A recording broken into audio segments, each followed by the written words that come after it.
Hey guys, in this video I'll be showing you the ways to customize preferences in Citymapper.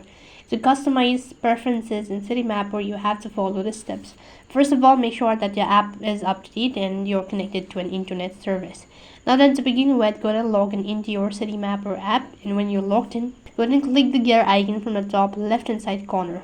Once again, you can go ahead and see all of these information, and now in the settings or preferences menu, you'll find various options to customize your experiences.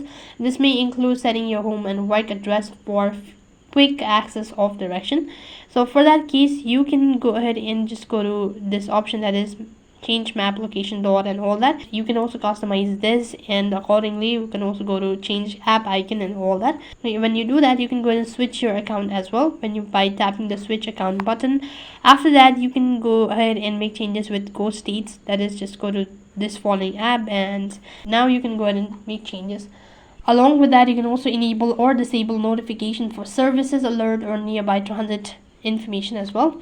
So for that case, you can scroll down a bit and then you can go to the following information and right from here. And once you've adjusted your preferences to your liking, be sure to save your changes by tapping the save button. And you can always revisit the settings or preferences menu to make further adjustment as needed. Now by customizing your preferences in Citymapper, you can tailor the app to better suit your individual's travel need and preferences. So that's it for this video. I hope the video was helpful. Make sure to like, share, and subscribe to our channel. Thank you for watching. See you in the next video.